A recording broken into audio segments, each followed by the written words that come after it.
Hello everyone, मैं महेंद्र कुमार हरिद्वाल आप सभी के लिए एक बार तहे दिल से आइकॉनिक नर्सिंग एकेडमी में स्वागत करता हूं। आप सभी के लिए आज यहां पर पेपर सॉल्यूशन करवाया जाएगा सोशियोलॉजी का। कौन सा पेपर? सोशियोलॉजी का, जो सेकेंड ईयर में मोस्ट इंपॉर्टेंट आपका फर्स्ट पेपर यही लगेगा। जहां तक हो सकेगा वहां तक सबसे ज़्यादा बैक रखने की कोशिश यूनिवर्सिटी तीन ही सब्जेक्ट में करती है, सोशियोलॉजी, CHN एंड CET। इनमें से किसी एक सब्जेक्ट को जरूर टारगेट लेके चला जाता है यूनिवर्सिटी के द्वारा कि किसी एक सब्जेक्ट में जरूर बैक रखा जाएगा। लगती बहुत इजी है लेकिन होती नहीं है, एक्चुअल में बहुत ही मुश्किल होती हैं। तो चलो अपन पहला क्वेश्चन स्टार्ट करते हैं। Define sociology. पहला क्वेश्चन ऐसा है, define sociology and describe the nature of society, describe the nature of society, discuss the importance of sociology in nursing. Sociology की डेफिनेशन लिखनी है आपको, describe the nature of society लिखना है, discuss the importance of sociology in nursing. जैसे ही आपको ऐसा question आता है आप लोग फेंकने लग जाते हो। कभी भी नहीं फेंकना है आप लोगों को, जो पूछा है सिर्फ वो ही लिखना है। सीधा सा पूछा है, डिफाइन करना है सोशियोलॉजी को, तुम लोग एक्सप्लेन करने लग जाते हो, इंट्रो लिखने लग जाते हो। ऐसा कभी नहीं लिखना है। जो चीज पूछी जाती है, जो क्वेश्चन में आंसर वो पुटअप कर रहा है, जो आंसर पूछना चाह रहा है, सिर्फ उसी का आंसर लिखना है। आपको सिर्फ डेफिनेशन लिखनी है अकॉर्डिंग टू साइंटिस्ट। लगभग एक डेफिनेशन ऐसी होनी चाहिए जो किसी साइंटिस्ट के द्वारा दी हुई हो। बाकी एक डेफिनेशन आप अपने मन से भी लिखते हो, आप बड़े विद्वान हो, वहां पर आपके लिए बहुत फेंकने के लिए स्पेस मिलता है। 40 पेजों की कॉपी मिलती है, बहुत कुछ फेंक के आते हो। लेकिन एक डेफिनेशन ऐसी होनी चाहिए जो किसी साइंटिस्ट के द्वारा दी हुई हो। यहां पे मैं आपको दो डेफिनेशन दे रहा हूं। नीचे वाली डेफिनेशन आपके पास एक ही लाइन की है जो किम्बॉल यंग ने दी थी, और यही डेफिनेशन आप लोग वहां लिख के आ सकते हो। बाकी एक अपने हिसाब से भी लिख के आ सकते हो। Sociology is the study of human interaction.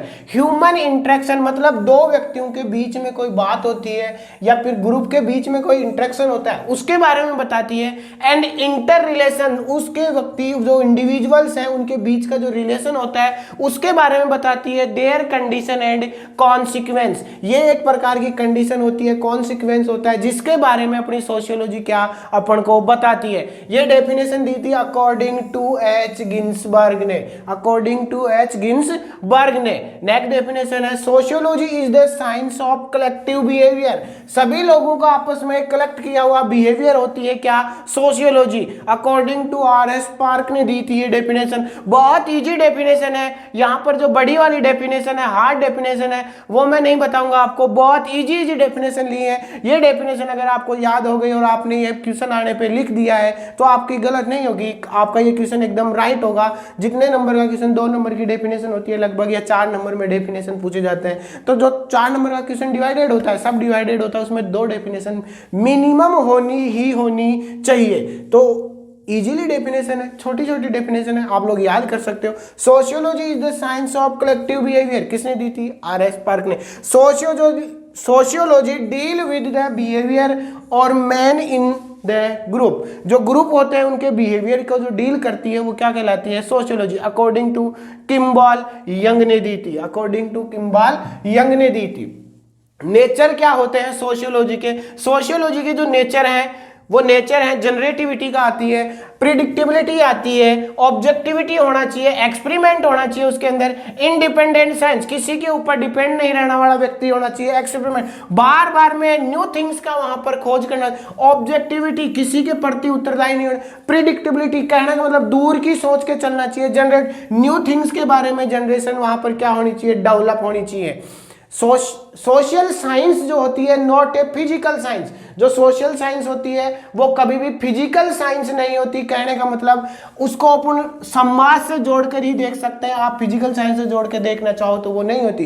Pure science होती है, अप्लाइड साइंस कभी नहीं होती, एक दूसरे पे अप्लाई नहीं कर सकते। Relatively and obstruct science, not a concrete ठोस साइंस कभी नहीं होती है, हमेशा रिलेटिवली लचीलापन होता है इसके अंदर। जैसा व्यवहार सामने वाला दिखाता है उसी हिसाब से अपन को व्यवहार दिखाना होता है। इंपॉर्टेंस क्या है सोशियोलॉजी के नर्सिंग में? मेन इंपॉर्टेंट यही है, आपको सोसाइटी के बारे में पता होगा, आपको कम्युनिटी के बारे में पता होगा, तो आप अच्छे नर्स बन पाओगे। अच्छे नर्स कैसे बन पाओगे? क्योंकि क्लाइंट की जो प्रॉब्लम्स होंगी, जो उसके कस्टम होंगे, जो उसकी बिलीव्स होंगी, जो उसका रिलीजन्स होगा, आपको उनके बारे में पता होगा, उसकी कास्ट के बारे में आपको पता होगा, तो आप उस कास्ट का कभी अपमान नहीं करोगे, उस रिलीजन्स का कभी अपमान नहीं करोगे। उसकी धार्मिक भावनाएं, उसकी स्वच्छता की जो भावनाएं होती हैं, खुद की जो भावनाएं होती हैं, उनको आपको क्या करके रखोगे? उनके आदर करोगे।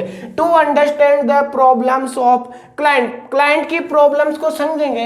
आप लोग बोल दोगे कि मान लो गरीब व्यक्ति है, पुअर व्यक्ति है, सोसाइटी के अंदर आपको कोई नॉलेज ही नहीं है, आपको नॉलेज नहीं है, पुअर व्यक्ति आया, आपने उसने कहा, आपने कोई डिजीज का पेशेंट आ गया, आपने उसका जल्दी नहीं दिखा सकते थे कि आप ये स्थिति हो चुकी है, अब ये कंट्रोल से बाहर हो चुकी है, तो उसने आपको बोला कि इतने पैसे अगर मेरे पास होते तो मैं तो खुद ही पहले दिखा लेता, मेरे को मजा थोड़े ना आता है डिजीज को इस स्तर में पहुंचाने। तो ऐसे प्रॉब्लम्स जो है आप अंडरस्टैंड नहीं कर पाओगे अगर आपको दुनिया के बारे में, आपके चारों तरफ क्या हो रहा है इसके बारे में पता ही नहीं होगा, तो अंडरस्टैंड कर पाओगे आप लोगों की प्रॉब्लम्स के बारे में। To provide patient care in a comprehensive manner, एक लचीले मैनर में आप उनको कॉम्प्रिहेंसिव मैनर में क्या दे पाओगे? केयर दे पाओगे। To suggest the individual they work with families and communities, कोई भी व्यक्ति आता है, आपको अगर उसे कोई पेशेंट से मिलने के लिए आता है तो उसको बताना है कि इसको जरूरत है आपकी, इसको नीड है, इसकी फैमिली को आपकी नीड है, आप उसके साथ में वर्क करोगे। खुद भी जो हो वो उस पेशेंट और फैमिली के साथ में वर्क करोगे, उसकी भावनाओं को समझोगे, उसकी भावनाओं को समझोगे। To understand the emotional reaction pattern of the patient and other individual in groups, कहने का मतलब है वो पेशेंट जो है उसके जो इमोशनल रिएक्शंस होंगे, उसको क्या हो चुका है, क्या नहीं हो चुका, उसको फैमिली सपोर्ट करती है या नहीं करती। अगर वो आपको बता रहा है और आप उसकी हंसी मजाक कर रहे हो, सही बात है ना, इसकी वाइफ इसको सपोर्ट नहीं करती है, ऐसा नहीं करना है आपको। उसकी इमोशनल जो रिएक्शंस होती है उनको समझना है, उसकी भावनाओं को उसको सहारा देना है, उसको साइकोलॉजिकल सपोर्ट प्रोवाइड करना है। ये सब आप लोगों को उस पेशेंट के साथ में क्या करना है? दिखाना है, अपनी केयर प्रोवाइड करनी है। इसीलिए सोशियोलॉजी का नर्सिंग में भी क्या रहता है? इंपॉर्टेंट रोल रहता है। To make diagnosis of people believe को and practice to various disease, believe उसकी भावनाओं को देखना है। किसी को ऐसा हो जाता है, नहीं मेरे को तो ये बीमारी हो चुकी है, अब मैं तो खत्म हो जाऊंगा, ये हो जाऊंगा। आपको उसका वीक पॉइंट नहीं, आपको उसका स्ट्रॉन्ग पॉइंट पकड़ना है, उसको बताना है कि कुछ नहीं होगा, आप अगर मेहनत करोगे, आपके अंदर अगर आपने कभी डिमोटिवेट नहीं होगे तो हो सकते हो आप लोग क्या हो जाओ? ठीक हो जाओ, हो सकते हो आप लोग क्या हो जाओ? ठीक हो जाओ। नेक्स्ट क्वेश्चन है अपना, define family, explain about functions and type of family. Family क्या होती है इसके बारे में डेफिनेशन देनी है, एक्सप्लेन करना है उसके फंक्शंस के बारे में एंड उसके टाइप्स के बारे में। ध्यान रखना, यहाँ पे मैं कंप्लीट सॉल्यूशन नहीं करवा रहे, यहाँ पर आपको सिर्फ वे बताया जा रहा है, आपको ऐसा ऐसा करना है।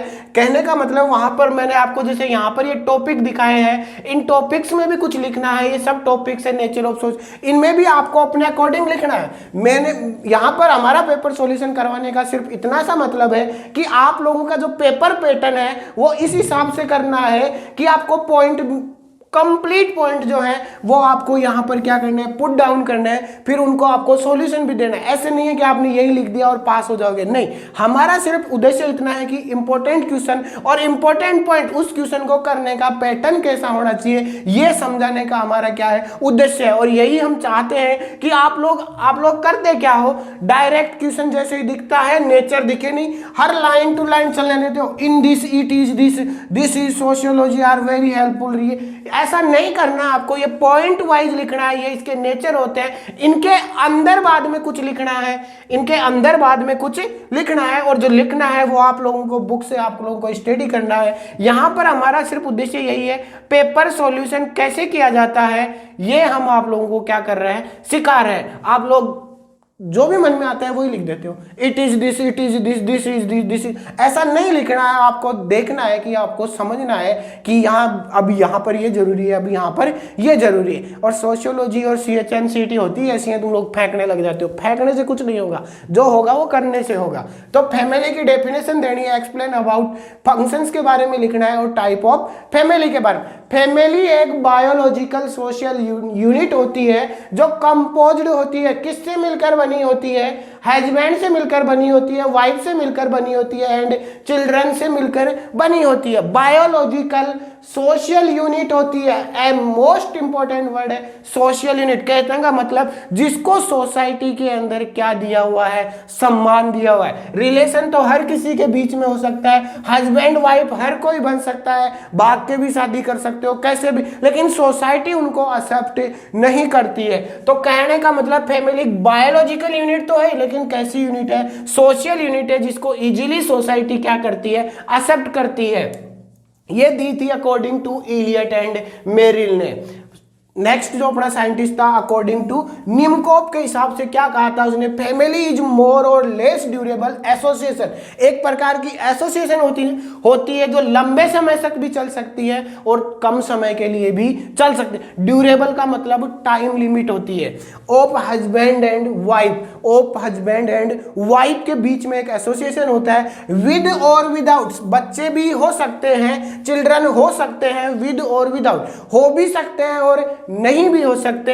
और ऑफ ए मैन और वुमन अलोन विद चिल्ड्रन। कहने का मतलब कोई ऐसा मैन हो जाए जिसकी वाइफ मर जाए, कोई ऐसी महिला जिसका पति खत्म हो जाए, डेड हो जाए, तो वो अकेली भी रहती है, किसके साथ, बच्चों के साथ। तो अपन उसे क्या कहते हैं, एक फैमिली कहते हैं। एक एसोसिएशन होती है फैमिली जिसके अंदर हस्बैंड एंड वाइफ रहते हैं, बच्चों के साथ भी रह सकते हैं या बच्चों के बिना भी रह सकते हैं। और कभी कभी ऐसा भी हो जाता है कि किसी व्यक्ति की कोई वाइफ खत्म हो जाए या किसी वाइफ का कोई हस्बैंड खत्म हो जाए, तब भी वो क्या कहलाती है, फैमिली कहलाती है। ये दिया था निमकोप ने। किसने दिया था, निमकोप ने।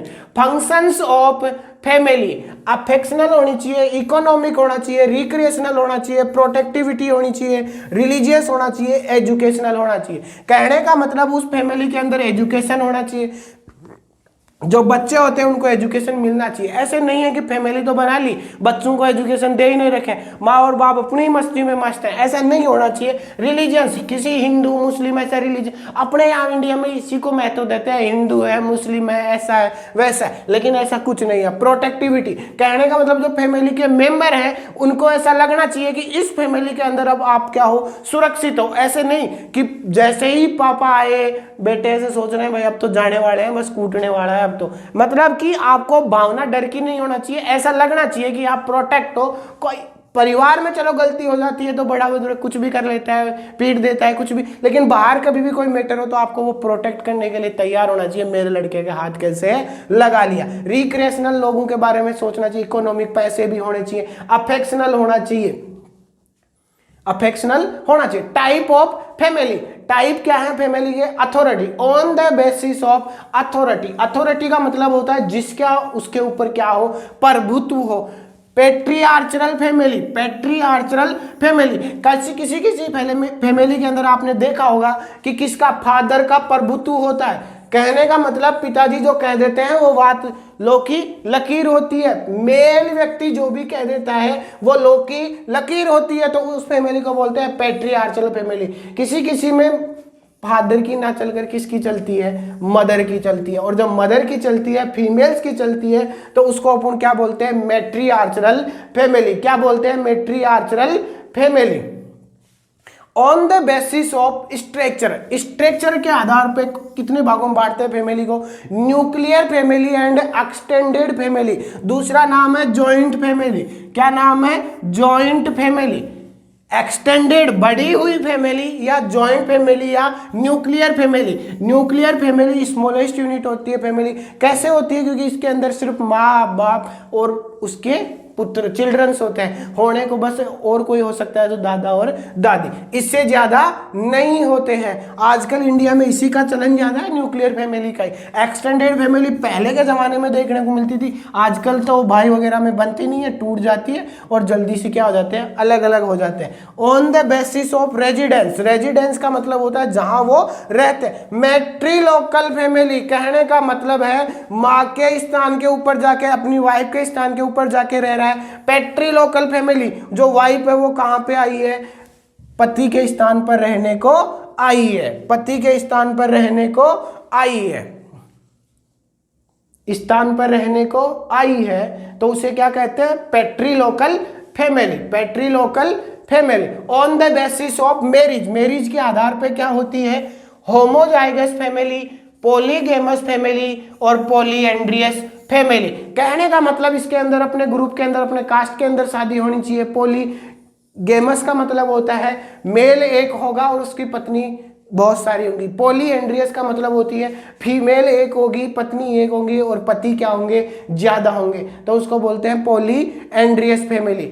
डिफाइन, नेक्स्ट क्वेश्चन है अपना तीसरा जो क्वेश्चन है, define social problem, cause and nature of social problem. पहले का पहला क्वेश्चन ऐसा, जब भी कभी ध्यान रखना एक क्वेश्चन में दो सेक्शन आते हैं तो आपको उसको नंबर में भी डिवाइडेड कर लेना है। कैसे डिवाइडेड करोगे, कहने का मतलब इतना सा है कि जो पहला क्वेश्चन है वो 8 नंबर का है और जो दूसरा क्वेश्चन है वो भी कितने नंबर का है, 8 नंबर का है। उसी हिसाब से आपको इनको आंसर देना है कि 8 और 8 16 नंबर हो गए, एक क्वेश्चन 16 नंबर का ही आता है लगभग। और जो शॉर्ट नोट्स होते हैं उनमें एक क्वेश्चन जो आता है वो 4 नंबर का आता है। ऐसा कभी भी आए आपको ना शॉर्ट नोट दे रखा है ना कोई और कुछ दे रखा है तो आपको उसको डिवाइडेड कर लेना। अगर नंबर भी नहीं लिखे हुए हो, वैसे पेपर में सब कुछ आता है लिखा हुआ, 8 × 8 = 16 ऐसे लिखा हुआ आएगा, लेकिन अगर नहीं भी लिखा हो तो आप समझ जाना कि हर क्वेश्चन कितने नंबर का है, 8 नंबर का है। सोशल प्रॉब्लम को डिफाइन करना है, उसके कोजेज लिखने हैं, उसका नेचर लिखना है, सोशल प्रॉब्लम्स का नेचर क्या होता है। सेकंड में क्या करना है, classification of social problem, social problem को क्लासिफाई करना है। Enlist the common social problem, enlist जैसे भी आ जाता है तुम लोगों को मौका मिल जाता है, तुम लोगों को पता होता है कौन सी सोशल प्रॉब्लम हो और उन्हीं के बारे में लिखते जाते हो, भूल जाते हो कि आपको क्लासिफिकेशन भी करना है और एनलिस्ट ही करना है, लिखना बढ़ा चढ़ा के नहीं है। कॉपी के पेज भर देते हो फिर लास्ट में सोचते हो पेज तो बचे ही नहीं, बचेंगे कहां से, क्वेश्चन पूछा है उसने एनलिस्ट। एनलिस्ट का मतलब है सिर्फ आपको लिस्ट डाउन करना है, उनके बारे में लिखना नहीं है, उनके बारे में लिखना नहीं है। सोशल प्रॉब्लम्स, पहली बात तो जनरल इंट्रो ले लो, प्रॉब्लम्स जैसे भी आती है तो यूं मान लेना कोई ना कोई दिक्कत हुई है, किसके अंदर, सोसाइटी के अंदर, सोसाइटी के अंदर। Social problem is a set of condition which are defined as morally wrong, morally wrong क्या आया है, रॉन्ग, रॉन्ग का मतलब गलत है और प्रॉब्लम गलत ही होती है। बाई द मेजोरिटी और substantial majority with in a society, कहने का मतलब है सोशल प्रॉब्लम एक सेट, एक कंडीशन होती है ऐसी जो रॉन्ग होती है, जिनका मोरल बिहेवियर होता है, उद्देश्य जो होता है वो हमेशा क्या होता है, गलत होता है। किसी के द्वारा भी की जा सकती है, मेजोरिटी जो पीपुल्स होते हैं उनके द्वारा भी की जा सकती है, कई बार माइनॉरिटी के द्वारा भी की जा सकती है, ऐसी कोई बात नहीं है। With in a society, society के अंदर होती हैं ऐसी प्रॉब्लम, जो गलत व्यक्ति होते हैं वो लोग ऐसी प्रॉब्लम्स को क्या करते हैं, कॉज देते हैं। अकॉर्डिंग टू ग्रीन के आधार पर ये क्या है, डेफिनेशन है, ये क्या है, डेफिनेशन है। ध्यान देना ऐसी इन डेफिनेशन के बारे में आप लोग लिख लेना, आपको कहीं अवेलेबल नहीं हो तो यहाँ अवेलेबल हर चीज करवाई जा रही है, हर प्रकार के आपको मैटर मिल रहा है, लिख लेना, स्क्रीनशॉट जो भी लेना हो वो ले लेना, आराम से स्क्रीनशॉट वगैरह जो भी आपको लेना हो वो ले लेना।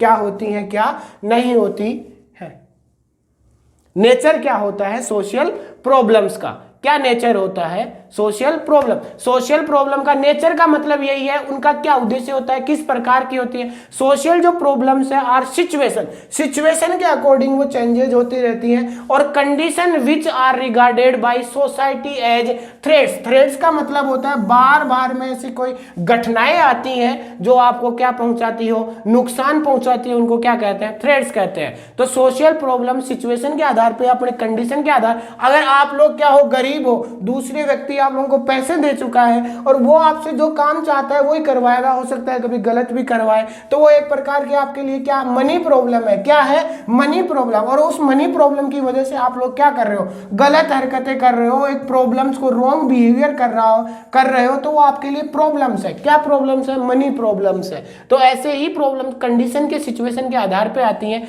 Social situation are deployed by many people, बहुत सारे पीपुल्स होते हैं जो ऐसी सिचुएशन का क्या होते हैं, शिकार होते हैं। Social problem are symptoms of maladjustment, किसका है, माल एडजस्ट। उस सोसाइटी के अंदर आप लोग एडजस्ट नहीं कर पाते हो, जैसा बिहेवियर होता है वैसा आप लोग वहां पर रह नहीं पाते हो। आप उसकी सिचुएशन के आधार, मान लो आप रहने गए, नई सोसाइटी में रहने गए और उस सोसाइटी में स्वच्छता का बहुत ध्यान रखा जाता था, क्लीननेस का बहुत ध्यान रखा जाता था, और आप ऐसे व्यक्तित्व के धनी थे, आप ऐसे चरित्र के धनी थे जो क्लीननेस का ध्यान बिल्कुल नहीं रखते थे। कहने का मतलब जो स्वास्थ्य का, जो स्वच्छता का मिशन था उसका ध्यान आप नहीं रखते थे, तो आप उस कम्युनिटी के अंदर एडजस्ट नहीं हो पाओगे, उस सोसाइटी के अंदर एडजस्ट नहीं हो पाओगे। यही है आपका सिम्टम्स ऑफ माल एडजस्टमेंट। ध्यान रखना, साइकोलॉजी के लिए आप पढ़ोगे कभी भी, एक हेल्दी पर्सन वही होता है जो हर जगह पर क्या हो सके, एडजस्ट हो सके,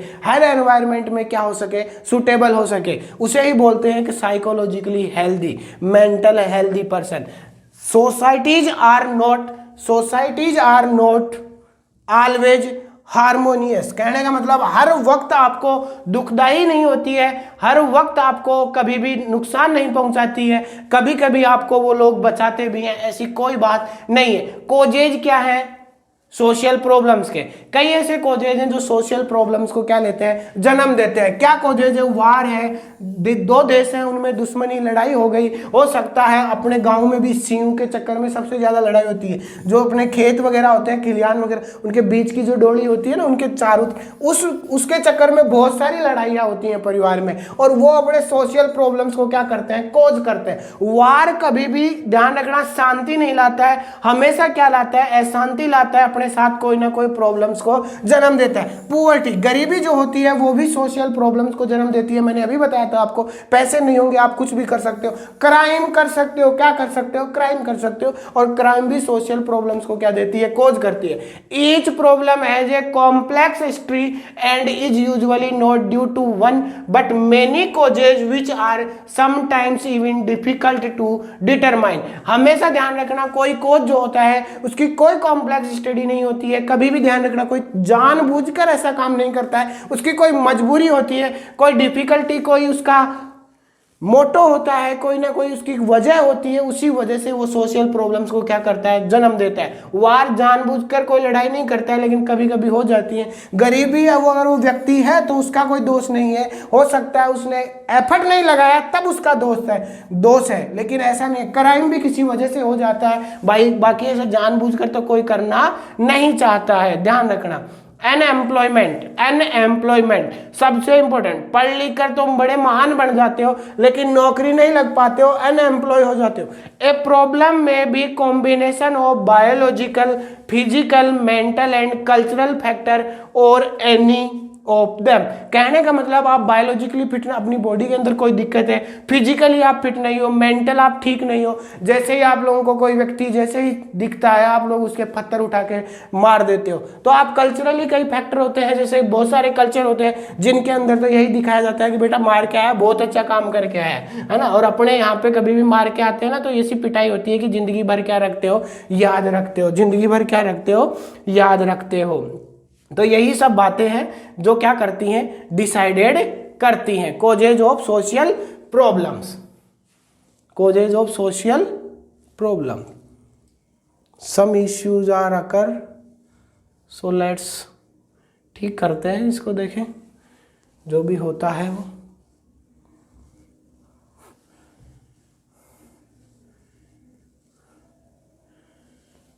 यूएसबी लोड हो रहा है।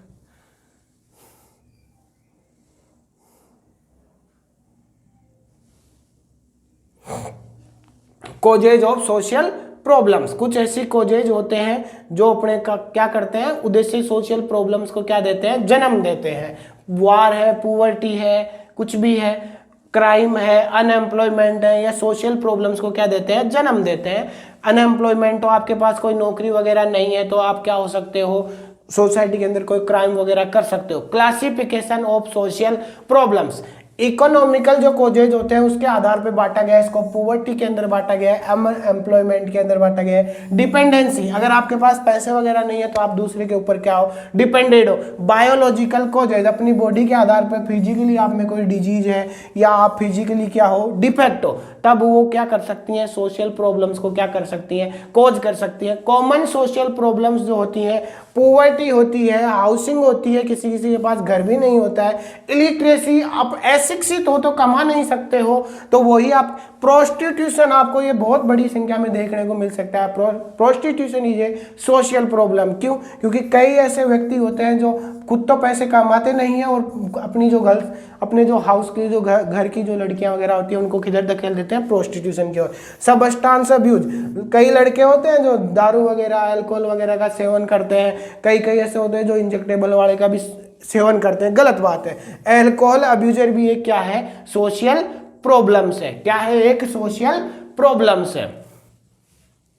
Social problem, define social changes, describe the nature and process of social changes and factor influencing social changes. आप कहते हो ना किसी व्यक्ति को, यार तू बहुत बड़ा बदल गया है रे, पहले कैसा था और आज कैसा हो चुका है। ये सब जो बातें हैं ये क्या होती हैं, चेंजेस की बातें होती है। सोसाइटी के अंदर क्या हो रहा है, चेंजेज हो रहा है। सोसाइटी पहले गलत थी और अब कैसी हो रही है, सही हो रही है। Social changes, social changes involves alteration in the structural और फंक्शनिंग ऑफ सोशल फॉर्म्स और प्रोसेस देमसेल्व्स। कहने का मतलब है सोशल चेंजेज के अंदर क्या होता है, अल्ट्रेशन होता है। किसमें अल्ट्रेशन होता है? उस सोसाइटी के अंदर अल्ट्रेशन होता है, उसके स्ट्रक्चरल में बदलाव आता है, उसके फंक्शनिंग में बदलाव आता है, और सोशल फॉर्म्स और प्रोसेस देमसेल्व्स में क्या आता है, बदलाव। कई सोसाइटी देखी होगी आपने, पहले वो सोसाइटी बदनाम थी किसी वजह से, प्रोस्टिट्यूशन की वजह से वो सोसाइटी बदनाम थी, फिर उसने धीरे धीरे अपने स्टेटस में चेंजेस लाया और आज वो सोसाइटी ऐसी है कि उसमें इलिटरेसी भी देखने को नहीं मिलती है, प्रोस्टिट्यूशन भी देखने को नहीं मिलता है। तो कहने का मतलब उसने क्या किया, उसने एजुकेशन के स्तर को अपना बढ़ाया और उससे उसने सीखा, उसने पैसे कमाने का दूसरा व्यवसाय अपनाया, तो इसमें क्या आया, सोशल चेंजेज आया। क्योंकि पहले वो किसके लिए बदनाम थी, आज वो नौकरी के लिए क्या है, फेमस है, तो उसे ही कहते हैं क्या, social changes. Social changes may be defined as modification in ways of doing and thinking of people। कहने का मतलब उसकी भावनाओं में, उसके व्यवहार में, उसके मॉडिफिकेशन हुआ है, उसकी थिंकिंग में और उसके काम करने के तरीके में क्या हुआ है, उसके काम करने के तरीके में क्या हुआ है, चेंजेज हुआ है। ये किसने कहा था, अकॉर्डिंग टू द जेनसन ने कहा था। किसने कहा था, अकॉर्डिंग टू द जेनसन ने। Nature of social changes, social changes के नेचर क्या होते हैं, व्यक्ति क्या करना चाहता है। Social changes is a universal phenomena. Time के साथ हर कोई बदलना चाहता है, जैसा टाइम, जैसा वक्त चलता है उसके अकॉर्डिंग हर कोई चेंजेज होना चाहता है। ये यूनिवर्सल फिनोमेना है, कोई इसमें कोई दिक्कत नहीं है। Social changes is a community changes. कहने का मतलब एक व्यक्ति में धीरे धीरे चेंजेज आता है, तो पहले छोटे इलाके कम्युनिटी में चेंजेज आता है और फिर धीरे धीरे सोसाइटी के अंदर क्या आ जाता है, चेंजेज आता है। Speed of social changes is not uniform. कहने का मतलब है हर किसी की सेम नहीं होती, कोई पहले समझ जाता है, कोई थोड़े समय बाद समझ जाता है, लेकिन एक्चुअल में चेंजेज आ ही जाता है। Definitive prediction of social changes is not possible. कहने का मतलब बता नहीं सकते कि सोशल चेंजेज कब तक होगा और कब तक नहीं होगा। Speed of social changes is not a uniform. ये बता दिया, ये भी बता दिया। आप लोगों ने देखा होगा, आप लोग पहले किसी गांव में रहते थे तब आपका बिहेवियर अलग था, और आप जब अब सिटी में आए, किसी अच्छे व्यक्ति के साथ में रहने लगे जिसका रहन सहन अच्छा था, आराम से कभी भी बाहर जाता था तो अच्छे कपड़े पहन के जाता था, आराम से फ्रेश वगैरह करके, इस्त्री वगैरह करके जाता था, ऐसी कोई कंडीशन नहीं थी कि वो उठाया और निकला। और आप लोग क्या होते थे, उठाया और निकला। धीरे धीरे आपने उसको देखा, उसको रहन सहन का तरीका समझा और फिर आपने उस तरीके को, आपको अच्छा लगा तो आपने उस तरीके को क्या किया, अपना। तो आप में वो क्या आया, उस अपनाने का आप में क्या आया, चेंजेज आया, एक बदलाव आया। वही सब क्या होते हैं, सोशल चेंजेज होते हैं। क्या होते हैं, social changes. Social changes show chain reaction sequence. कहने का मतलब हर किसी में बदलाव आता है, वो धीरे धीरे आता है, एकदम से ना कर एक चैन बना लेता है, एक चैन की तरह आता है। पहले एक व्यक्ति समझता है, फिर दूसरा, फिर तीसरा, फिर चौथा, फिर पांचवा, ऐसे धीरे धीरे सीक्वेंस वाइज सीखते हैं। ऐसे डायरेक्ट कोई नहीं सीखता है, डायरेक्ट कोई नहीं सीखता है। प्रोसेस क्या है सोशल चेंजेज की? सोशल प्रोसेस की, एक चेंजेज की जो प्रोसेस होती है वो लगभग धीरे धीरे सब में आती है। सबसे पहले चेंजेज होता है in the experience of individual. एक पर्टिकुलर व्यक्ति जो होता है वो चेंजेज को अनुभव करता है, सोचता है बढ़िया चेंजेज है, मस्त चेंजेज है, अगर अपन इसको आगे भी बढ़ाएगा और किसी और व्यक्ति को ये चेंजेज के बारे में बताएगा तो वो भी इसको क्या करेगा, इजीली क्या करेगा, अडॉप्ट करेगा। Changes in the attitude of individual, उस इंडिविजुअल के एटीट्यूड में, जिसने इसको चेंजेज को एक्सपीरियंस किया है उसके एटीट्यूड में अब क्या आएगा, चेंज आएगा। मैंने आपको भी थोड़ी देर पहले उदाहरण दिया था, एक लड़का है जो अब गांव से रहने को आया है, कहाँ, शहर में रहने को आया है। उसने देखा है अपने दोस्त को कि कैसे स्टैंडर्ड से मेंटेन करके रखता है, शर्ट को इस्त्री करके फ्रेश करके रखता है, जब भी कहीं बाहर जाता है बेल्ट वगैरह टाई वगैरह अच्छे से जूते पहन के और उसके बाद निकलता है। तो उस व्यक्ति ने भी उसको क्या किया, अडॉप्ट किया। जो गांव से आया था उसने भी, तो जैसे उसने अडॉप्ट किया उसके एटीट्यूड में क्या आया, बदलाव आया, चेंजेज हुआ। और उसके बाद में उसके थिंकिंग पैटर्न में भी बदलाव आया कि अगर मैं बन ठन के रहूंगा, अगर अच्छे से बन ठन के बाहर निकलूंगा तो जो दो लोग व्यक्ति हैं वो मेरे को देखेंगे, मेरी तरफ ध्यान से देखेंगे, जो गर्ल्स होंगी वो मेरी तरफ ध्यान से देखेंगी और मेरी तरफ अट्रैक्ट होंगे। ऐसे उसमें क्या आया, उसकी थिंकिंग पैटर्न में क्या आया, चेंजेज आया। Changes in the social interaction. जो व्यक्ति थे जो पहले उसके देखने पर हंसते थे, गाँव की तरह आ जाता था ना पहले, वैसे गाँव का कल्चर जो होता है सबसे सुपर होता है, सबसे ऊपर होता है। जो भी यहाँ माइंड में चल रहा होता है वही उनके यहाँ हार्ट में होता है। ऐसी कोई बात नहीं है कि उनके माइंड की थिंकिंग पैटर्न चेंज होता है। शहरों में तो थिंकिंग पैटर्न चेंज होता है, लेकिन धीरे धीरे आपको बदलना पड़ता है। जैसा आपके सामने वाला होता है वैसा ही आपको क्या करना पड़ता है, अपने अंदर भी डालना पड़ता है, वही स्वभाव डालना पड़ता है। अन्यथा तो आजकल के लोग जो हैं वो उस दूसरे व्यक्ति को कोई महत्व नहीं देते। तो सोशल इंटरेक्शन, लोग आपको बदलने लगे, कहेंगे कि यार कुछ ना कुछ तो दिक्कत। दो लोग आपको जानेंगे भी, यार अच्छे से सच के आया है, तो कहने को कोई बड़ा ही व्यक्ति होगा, उसको पता ही नहीं है कि एक्चुअल में वो बड़ा भी नहीं है, उसकी सोच बड़ी नहीं है, बाकी स्टेटस से बड़ा लग रहा है। Changes in the social relation, बड़े बड़े लोगों के साथ उठोगे बैठोगे, जो सही व्यक्ति होगा वो सोचेगा यार दिक्कत तो है, देखने में चेंजेज। सोशल स्ट्रक्चर में भी चेंजेज। अब आपको कभी भी गांव में जाओगे मन नहीं लगेगा, आपको देखेगा यार हाई स्टैंडर्ड होता है, यहाँ पे कैसा लो स्टैंडर्ड है। आपको ये पता नहीं कि आप भी यहीं से निकले हो, लेकिन वही है। और फिर सोसाइटी के अंदर क्या आ जाएगा, धीरे धीरे चेंजेज आ जाएगा। ये क्या होती है, सोशल चेंजेज की प्रोसेस होती है। एकदम से चेंजेज ना आकर धीरे धीरे चेंजेज आता है, धीरे धीरे थॉट प्रोसेस में, थिंकिंग प्रोसेस में, उसके रहन सहन में चेंजेज आता है। तो उसे क्या, ये सारी क्या होती है, एक प्रोसेस होती है जिसके अकॉर्डिंग इसमें क्या होता है, चेंजेज होता है। फैक्टर इन्फ्लुएंसिंग सोशल चेंजेस, सबसे पहले फिजिकल एनवायरनमेंट। आपको एनवायरनमेंट ही ऐसा मिला है जो चेंजेस के लिए उत्तरदायी नहीं है। आप पहले से बिगड़े हुए थे और आपका एनवायरनमेंट ऐसा है और बिगड़ा हुआ है, तो आप सुधर कभी नहीं सकते, फिर तो आपको और ज्यादा बिगड़ोगे।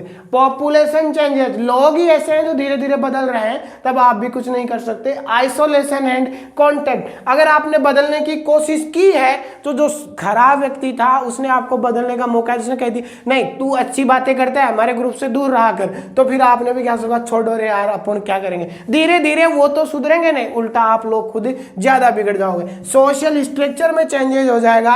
एटीट्यूड एंड वैल्यूज जो है उसमें भी क्या हो जाएगा, चेंजेस। ये इन्फ्लुएंस होता है, आपका एटीट्यूड आपको अफेक्ट कर सकता है कि आप में चेंज होगा या नहीं होगा, आप में चेंज होगा या नहीं होगा। ये क्या कर सकते हैं, आपको इन्फ्लुएंस कर सकते हैं। दूसरे व्यक्ति का एटीट्यूड भी आपको क्या कर सकता है, अफेक्ट कर सकता है। Theories of social changes, linear theory, cyclic theory and Marxian theory. ये थ्योरी थी जो कि साइंटिस्ट के द्वारा दिए गए जो सोशल चेंजेस को क्या करती हैं, डिस्क्राइब करती हैं।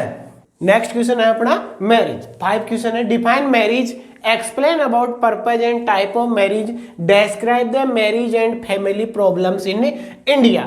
आपको यहाँ पर मैरिज की डेफिनेशन लिखनी है, उसके पर्पज क्या है, मैरिज के टाइप्स क्या है, उनको एक्सप्लेन करना है।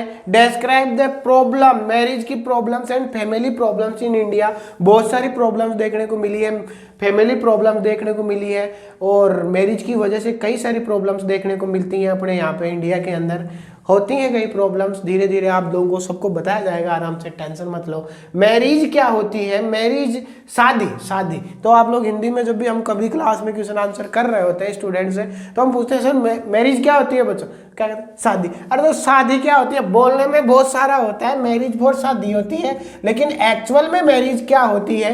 एक्चुअल में मैरिज एक ऐसा इंस्टीट्यूशन है जो एडमिट करता है मैन एंड वुमेन को एक फैमिली में रहने के लिए, एक फैमिली लाइफ प्रोवाइड करने के लिए। It is a stable relationship देता है, एक ठोस मजबूत रिलेशनशिप देता है। मैन एंड वुमेन को आर सोशली परमिटेड, सोसाइटी उनको परमिट देती है क्या रहने के लिए? बच्चे पैदा करने के लिए। Right to have child implying the right to sexual relationship, sexual relationship maintain रखने के लिए सोसाइटी उनको परमिट देती है, कहती है, कोई ऑब्जेक्शन नहीं उठाती है। अगर आप बाई चांस वैसे सेक्सुअल लाइफ मेंटेन करना चाहो तो सोसाइटी तरह तरह की बातें करती है, लेकिन अगर आपकी शादी हो जाती है फिर कोई आपके बारे में बात नहीं करता है। वही है मैरिज। मैरिज जो है आपको एक ऐसा इंस्टीट्यूशन है जो प्रोवाइड करता है सेक्सुअल रिलेशनशिप मेंटेन रख सकते हो, या आपको अधिकार देता है मैन एंड वुमेन के बीच में, उनको दोनों को बताता है कि आप लोग एक फैमिली हो, आप एक परिवार की तरह रह सकते हो। अब आपको कोई दिक्कत नहीं है, अब आपको कोई दिक्कत नहीं है। ये क्या करता है? एडमिट। पर्पज क्या है मैरिज का? इस्टैब्लिशिंग हाउस होल्ड, कहने का मतलब एक परिवार को बनाने के लिए मैरिज जरूरी है। Entering the sex relationship, sex relationship को मेंटेन रखने के लिए मैरिज क्या है? जरूरी है। सेक्स रिलेशनशिप तो आजकल वैसे भी मेंटेन रखा जा सकता है, लेकिन वो कभी भी सोसाइटी के लिए क्या नहीं होता? एक्सेप्टेबल नहीं होता, सोसाइटी उसे एक्सेप्ट नहीं करती है। लेकिन अगर मैरिज शादी हो जाती है तो फिर सोसाइटी को उसमें कोई दिक्कत नहीं होती है। प्रोक्रिएटिंग करने के लिए, अपनी पीढ़ी को बढ़ाने के लिए, providing care of of spring, जो अपनी पहले की है और जो अपनी संतान है उनकी अपन को केयर करने के लिए ये शादी क्या करती है? अपना उद्देश्य पूरा करती है, अपना उद्देश्य पूरा करती है। टाइप्स ऑफ मैरिज, टाइप्स क्या है मैरिज के? मैरिज के टाइप है, न्यूमेरिकल वेरिएशन के आधार पर marriage can be divided into two type, monogamy and polygamy. Monogamy and polygamy, monogamy में कोई एक व्यक्ति एक ही फीमेल से क्या करता है? शादी करता है। पॉलीगेमी, पॉलीगेमी में क्या होता है? एक मेल जो होता है वो बहुत सारी फीमेल्स के साथ में क्या करता है? शादी करता है। और एक जो फीमेल्स होती है वो बहुत सारे मेल्स के साथ में क्या करती है? शादी करती है। क्या करती है? शादी करती है। पॉलीगाइनी, पॉलीगाइनी की इसके अंदर तो एक मेल के बहुत सारी फीमेल्स होती हैं, और पॉलीएंड्री के अंदर एक फीमेल्स के बहुत सारे क्या होते हैं? पति होते हैं। बहुत सारे क्या होते हैं? पति होते हैं। इसमें कोई दिक्कत नहीं होती। Basis of group of marriage, endogamy and exogamy, कहने का मतलब जो अपने एक ही ग्रुप के अंदर शादी करते हैं उनको एंडोगेमी कहते हैं, और जो ग्रुप होते हैं वो बहुत सारे ग्रुप्स के अंदर जब शादी होती है तो इनको क्या कहते हैं? एक्सोगेमी कहते हैं। इंटरकास्ट मैरिज, अपनी कास्ट में शादी ना कर किसी दूसरी कास्ट में अगर शादी करते हैं तो उनको क्या कहते हैं? Intercaste marriage. आजकल इंटरकास्ट मैरिज को इंडिया में बढ़ावा दिया जा रहा है। इंडिया गवर्नमेंट, नरेंद्र मोदी की जो गवर्नमेंट है वो ऐलान कर रही है कि इंटरकास्ट जो मैरिज करके आएगी उन्हें अब फाइनेंशियल सपोर्ट प्रोवाइड करेंगे, प्रोटेक्शन देंगे। आजकल इंटरकास्ट मैरिज को गवर्नमेंट क्या कर रही है? अलाउ कर रही है। हाइपरगेमी, हाइपरगेमी, हाइपरगेमी का मतलब है, हाइपरगेमी का मतलब है कोई ऐसी गर्ल चाइल्ड, कोई ऐसी गर्ल जिसकी शादी अपर कास्ट में हुई हो, जिसकी शादी किस में हुई हो? अपर कास्ट में हुई हो, और अपर कास्ट में होने के वजह से उस गर्ल का, उस लड़की का भी कास्ट चेंजेज होकर क्या हो चुका है? अपर हो चुका है, ऊपरी कास्ट में आ चुकी है। उसको बोलते हैं हाइपरगेमी। चाइल्ड मैरिज, छोटे बच्चों की शादी भी होती है। विंडो मैरिज, जो विधवा महिलाएं होती हैं उनकी शादी होने को क्या कहते हैं? Window marriage. ये कुछ टाइप थे मैरिज के। मैरिज को इन टाइप्स के आधार पर बांटा गया है, बताया गया है कि ऐसे ऐसे अगर मैरिज करोगे तो इस मैरिज को ये नाम देंगे, इस मैरिज को ये नाम देंगे। अगर विधवा की शादी होगी तो विंडो मैरिज बोलेंगे, अगर छोटे बच्चों की शादी होगी तो चाइल्ड मैरिज बोलेंगे। हाइपरगेमी लोअर कास्ट की कोई महिला होती है वो अपर कास्ट में अगर कभी शादी करती है तो उसको हाइपरगेमी बोलते हैं। इंटरकास्ट मैरिज, जो दो कास्ट होती है उनके बीच में कभी भी शादी होती है तो उनको इंटरकास्ट मैरिज बोलते हैं। आजकल इंडिया में इसका जोर शोर से क्या है, चलन है। Marriage and family problem in India, क्या प्रॉब्लम्स है? मैरिज एक इजी वे नहीं है, बहुत खतरनाक वे। ध्यान से सुनना मेरी ये बात, जिंदगी में बहुत काम की आएगी। माँ का रिश्ता, बाप का रिश्ता, भाई का रिश्ता, बहन का रिश्ता संसार से बना बनाया आता है। एक ही रिश्ता होता है जो शादी के द्वारा मेंटेन किया जाता है। आप अपन खुद लोग इसे बनाते हैं, हस्बैंड एंड वाइफ का रिश्ता, और इसी को मेंटेन रखने में अपनी जिंदगी गुजर जाती है। अगर सही मिला तो अच्छी बात है, अगर ये दोनों के लक्षण सही नहीं मिले, इसके दोनों की सोच नहीं मिली तो ध्यान रखना फैमिली नहीं फिर बखेड़ा होगा। तो जो बखेड़ा खेड़ा होगा, आप लोगों को सिर्फ एक रिश्ता बनाना होता है, वो भी सही से नहीं बना पाते हो, कभी कभी अपने परिवार वाले सही से नहीं बना पाते। तो मैरिज ध्यान रखना कभी भी कोई साधारण वे नहीं है कि गए और उस जिससे मन में आए उससे शादी कर ली। उसकी थिंकिंग अपने से मिलनी चाहिए, उसके सोचने समझने का, उसके रहन सहन के, उसके बोली का तरीका जब तक अपन के अंदर नहीं मिलता है, अपने हिसाब से नहीं चलता है, तब तक वो मैरिज इजी नहीं होती है। क्या रहती है? बहुत ही खतरनाक रहती है। साइड इफेक्ट देखने को मिलता है। लेक ऑफ सेक्स एजुकेशन बहुत इंपॉर्टेंट है। आपको आजकल ये राक्षस प्रजाति के लोग जो है ना, वो क्या करने लग जाते हैं, डिपेंड रहते हैं। उनके लिए बस शादी एक ही चीज का महत्व होता है और किसी चीज को वो महत्व देते ही नहीं है, जबकि इसका कोई इंपॉर्टेंस नहीं होता है। जिंदगी में यही चीज जरूरी नहीं है, बहुत सारी और भी काम है जो जिंदगी में जरूरी है, और उनको भी आपको क्या करना है, ध्यान में रखना है, और उन्हीं के हिसाब से आपको क्या करना है, चलना है। प्लान्ड पेरेंटहुड कहने का मतलब आपको हमेशा कोई काम प्लान करके ही करना है, डायरेक्ट नहीं। अगर आपने डायरेक्ट कर दिया, प्लान किया ही नहीं, आपने उसमें अपनी वाइफ को इन्वॉल्व किया ही नहीं, आपने बच्चे को इन्वॉल्व किया ही नहीं, आपने उनसे कोई चीज पूछी ही नहीं, आपने उनसे जाना ही नहीं कि वो क्या चाहते हैं क्या नहीं चाहते, तो हो सकता है आपको उस फैमिली के अंदर क्या आ जाए, प्रॉब्लम्स आ जाए, उस मैरिज उस शादी को टूटने की नौबत भी आ जाए। ऐसा भी हो सकता है, इसलिए ये प्रॉब्लम्स होती हैं। नेक्स्ट अपना शॉर्ट नोट्स ऑन, ऐसा भी क्वेश्चन आता है जिसमें शॉर्ट नोट्स में कोई 5 आपको क्वेश्चन दिए होंगे और उनमें से 4 करने होंगे। शॉर्ट नोट्स का मतलब क्या होता है? आप लोग यहाँ पर ये गलतियां कर देते हो, जैसे ही सोशलाइजेशन दिखा आपने सोचा कंप्लीट आता है, सोशलाइजेशन की प्रोसेस मुझे कंप्लीट आती है, और इस प्रोसेस को आप लिखने लग जाते हो धड़ाधड़ धड़ाधड़। ऐसा ना करके इसकी भावनाओं में नहीं जाना है, आपको बहना नहीं है वहां पे भावनाओं में, आपकी भावनाओं पे वहां पर कंट्रोल रखना है, और इसका क्वेश्चन देखना है और क्वेश्चन पढ़ना है कि शॉर्ट नोट से पूछा है। आपको बड़ा चढ़ा के 5-6 पेज लिखने की जरूरत नहीं है, बाई मुश्किल से आपको 2 से 3 पेज भरने हैं टोटली, बस इतने ही पेज इसके अंदर आंसर लिखना है। शॉर्ट एंड स्वीट जितना हो सके उतना हो, कंप्लीट हो जाना चाहिए टॉपिक आपके, लेकिन उनके अंदर जो भी मटेरियल लिखोगे वो तुरंत प्रभाव से जो भी चीज इंपॉर्टेंट होगी वही लिखना है, अन्यथा किसी चीज का बखेड़ा यहाँ पे खड़ा नहीं करना है। डोवेरी जैसा आएगी आप दहेज प्रथा, इस पे तो अब देखना मैं निबंध लिख दूंगा। अरे निबंध क्या लिखेगा, यहाँ पे पूछा ही क्या है, शॉर्ट नोट्स पूछा है, तुम लोग बढ़ा चढ़ा के लिख देते हो, पूरी कॉपी को इसी में भर देते हो। ऐसा नहीं करना, आप लोगों को 2 से 3 ही पेज आप लोगों को डिटेक्ट करना है, क्योंकि 40 पेजों की कॉपी होती है और 5 क्वेश्चन आपको करने होते हैं, तो 8 पंजे 40 होते हैं। पर क्वेश्चन के लिए आपको यूनिवर्सिटी के द्वारा 8 ही पेज दिए जाते हैं, और आप लोग भर देते हो धड़ाधड़। किसी पेज में, किसी क्वेश्चन में 10 से 12 पेज भर दिए, किसी में 16 पेज भर दिए। अरे ऐसे भरोगे तो अगले वाले क्वेश्चन कहाँ पे करोगे? फिर उन क्वेश्चन को करोगे शॉर्ट छोटे छोटे, और उन लॉन्ग क्वेश्चन होते हैं जो बड़े क्वेश्चन होते हैं उनको छोटे छोटे किया, तो आपने तो उनकी वो नंबर वैसे ही कम कर दिया। आपने तो किया एफर्ट इनमें लगा दिया और उनमें एफर्ट नहीं लगाया, तो नंबर उनमें कम आ गए।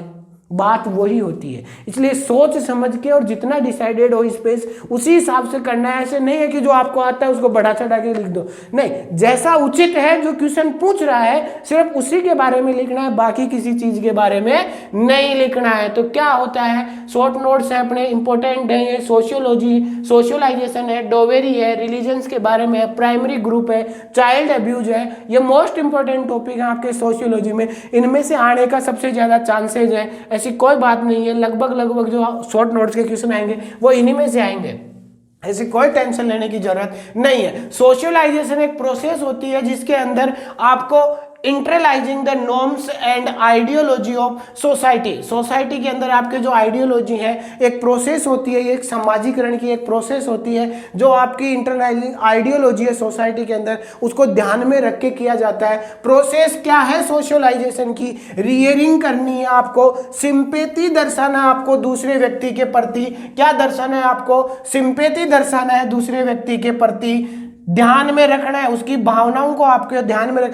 आइडेंटिफिकेशन, आपको उनको पहचान के रखना है, ऐसे नहीं कि आप लोग किसी को जानते ही नहीं हो। इमिटेशन करके रखना है, लिमिटेड व्यवहार करके रखना है। सोशल टीचिंग, सोसाइटी के अंदर कैसा व्यवहार किया जाता है, ये सब आप लोगों को क्या करके रखना है? ध्यान में करके रखना है। यही प्रोसीजर है, रियरिंग करके रखना है, सिंपैथी रखना है दूसरे व्यक्ति से। ऐसा नहीं कि उसकी भावनाओं का कदर करोगे ही नहीं, ये आपको मेंटेन करके रखना है। Stage of socialization, oral stage, anal stage, latency stage and adolescence stage. ध्यान रखना ये स्टेज सोशलाइजेशन की होती है। ओरल स्टेज के अंदर आप माउथ के द्वारा कुछ भी करते हो, एनल स्टेज में एनल एरिया के, latency stage is important stage, इसके अंदर आप कोई कैरेक्टरिस्टिक शो नहीं करते हो, सेक्सुअल बिहेवियर शो नहीं करते हो, आप समझ जाते हो कि अपनी भावनाएं अपने अंदर ये जरूरी है तो है। और एडोलिसेंस स्टेज, इसके अंदर आप कोई एक्टिविटी दर्शाते हो, मेल है फीमेल की तरफ एकत्रित होता है, फीमेल है मेल की तरफ क्या होता है? ध्यान जाता है उनका।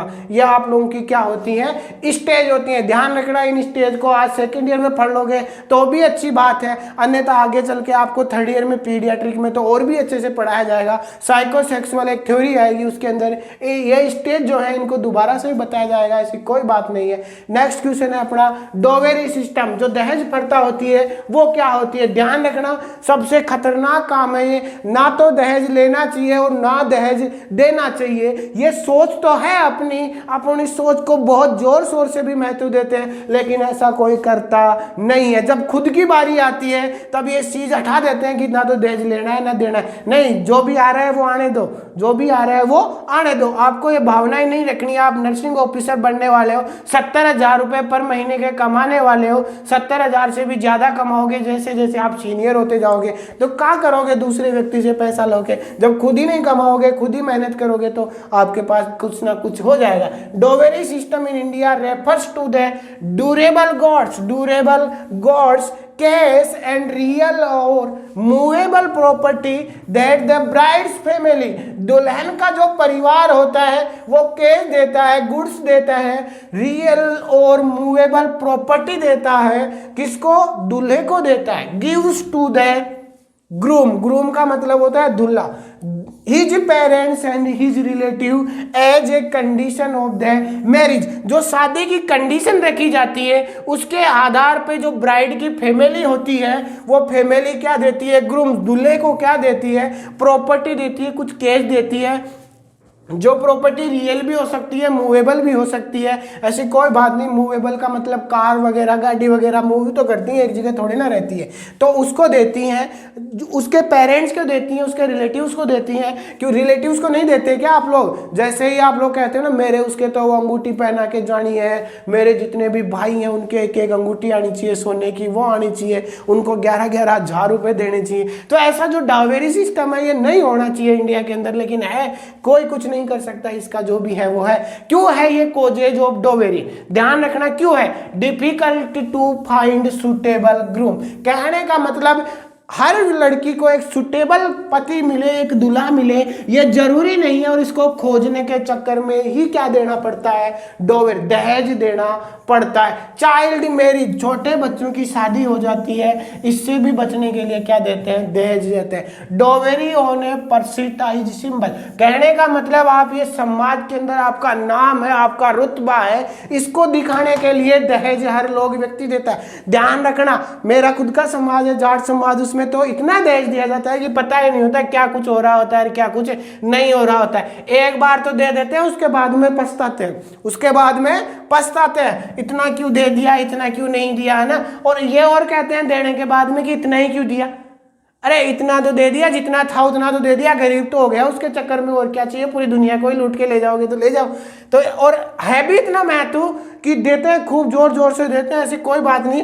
गहना तो इतना गाला जाता है कि पूछो ही मत। कंगाल हो जाता है परिवार पूरा उसी के चक्कर में, भूल जाता है कि अपने कोई बेटा भी है और उसको अपन कंगाल करके जा रहे हैं, भूल जाते हैं इस चीज को। द कस्टम्स ऑफ कन्यादान, कन्यादान का एक ऐसा रीति रिवाज है, बताते हैं कितना आना चाहिए, मेरा कन्यादान इतना आया, मेरा वो इतना आया, ये आया, किसी किसी को 2-2.5 लाख रुपए दे देते हैं, किसी किसी को करोड़ों रुपए में पहुंचा देते हैं। ये कस्टम्स है अपने पहले के बनाए हुए। Not so very good looking girl, कई लड़कियां ऐसी होती हैं जो दिखने में खराब होती हैं, जो उनकी शक्ल सुंदर, अगर करेक्टर सही होता है, लेकिन ऐसी महिलाओं का ध्यान रखना जो गुड लुकिंग गर्ल नहीं होती है, उनका करेक्टर हमेशा ध्यान रखना बहुत अच्छा होता है, सुपर होता है। जो लुकिंग गर्ल होती है उससे तो 7 गुना नहीं 100 गुना चौका होता है, ध्यान रखना करेक्टर। और वो करेक्टर को ना देखकर क्या देखते हैं, गुड लुकिंग को देखते हैं, और गुड लुकिंग के साथ साथ में डोवेरी। क्यों डोवेरी जरूरी क्यों है देना, क्योंकि उसका करेक्टर सही नहीं है, उसका कुछ भी सही नहीं है। होता है ऐसा मिनिमम नहीं मैक्सिमम में होता है, मैं हर किसी के लिए नहीं कह रहा हूँ, कई जो है गुड लुकिंग गर्ल भी सही होती है, ऐसी कोई बात नहीं होती है, लेकिन अधिकतर आज के समाज में यही देखने को मिलता है और होता ही होता है। हमेशा ध्यान रखना, सत्य कड़वा होता है लेकिन उसको सहन करना पड़ता ही पड़ता है। Desire to marry from rich family, कई कई गरीब परिवार होता है, वो ऐसे सोचते हैं कि मेरी बेटी को मैं बहुत अच्छे खानदान में शादी करूंगा, जो रिच हो परिवार, सुख संपत्ति से परिपूर्ण हो, और उन जैसे लोगों की ही डोवेरी की क्या होती है, मांग होती है। छिछोरे लोग होते हैं, कहते हैं ना ऊंची दुकान फीके पकवान, वही काम है यहाँ पे। दिखते तो बहुत अच्छे हैं, परिवार भी रिच है, फिर भी दूसरे के पैसों के ऊपर जीने की उनकी जो आदत है वो मजबूर कर देती है उनको क्या लेने के लिए, डोवेरी लेने के लिए, एक दहेज मांगने के लिए। और ये दहेज की जो प्रथा है वो सारे दिन भर दिन पूरे परिवार को क्या कर रही है, खाकला कर रही है, खोखला कर रही है अपने समाज को। मैरिट्स ऑफ डोवेरी, डोवेरी की क्यों जरूरत है, क्या सही काम है उसकी वजह से। सबसे इंपॉर्टेंट काम तो यही है डोवेरी का कि हेल्प करती है स्टैब्लिशिंग करने के लिए हाउस होल्ड, किसी नए परिवार को मेंटेन रखने के लिए ये नींव रखती है डोवेरी। परिवार के पास पैसे नहीं है, कोई गरीब परिवार है, ऐसे व्यक्ति को तो अगर कोई रिच परिवार देता भी है डोवेरी तो कोई दिक्कत नहीं है, उसको हेल्प करती है स्टैब्लिश करने के लिए, नया हाउस बनाने के लिए। पेरेंटल शेयर ऑफ प्रॉपर्टी, किस कहते हैं कि बेटी का भी बाप की प्रॉपर्टी में बरोबर हक होता है, तो उसको शेयर करने के लिए डोवेरी दी जाती है। अगली looking girl can be married of with attractive dowry with well और अगली लुकिंग बॉयज। कहने का मतलब कोई अगली लुकिंग गर्ल है, उसकी शादी नहीं हो रही है तो उसके साथ में डोवेरी रख दी जाती है कि अगर कोई इसी लड़की के साथ में शादी करेगा तो मैं उसे 11 लाख रुपए दूंगा, 21 लाख रुपए दूंगा।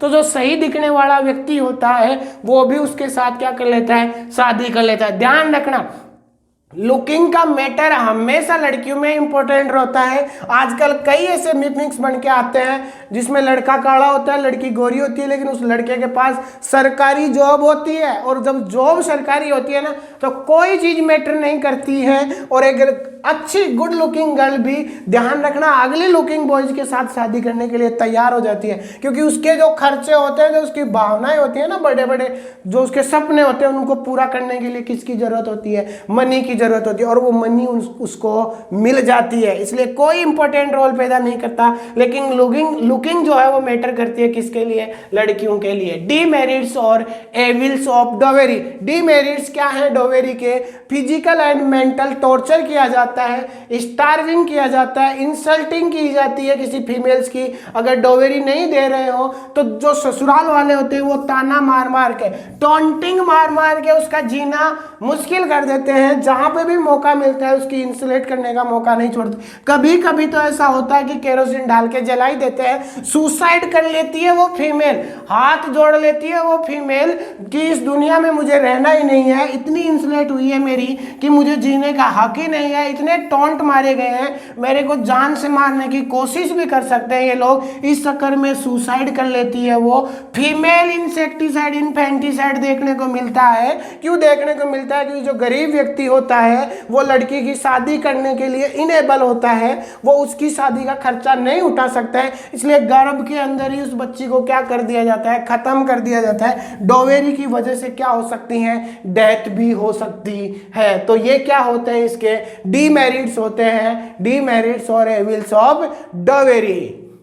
Primary group. नेक्स्ट क्वेश्चन है आपका ग्रुप। ग्रुप का मतलब क्या होता है? अपने आसपास के जो भी व्यक्ति होते हैं, अपना पीयर ग्रुप का एक नाम सुना होगा आपने। आप जैसा जैसा सोचते हो वो अपने, और आसपास का जो ग्रुप होता है, सबसे पहले वाला जो आसपास का ग्रुप होता है उसे बोलते हैं प्राइमरी ग्रुप। फिर आप कहीं पर निकल कर जाते हो, बाहर जाते हो, फिर वहां पर ग्रुप बनाते हो, उसे कभी भी प्राइमरी नहीं बोलते हैं। क्या आंसर बोलते हैं? सेकेंडरी वाला बोलते हैं। Primary groups means two or more person behaving interaction to each other in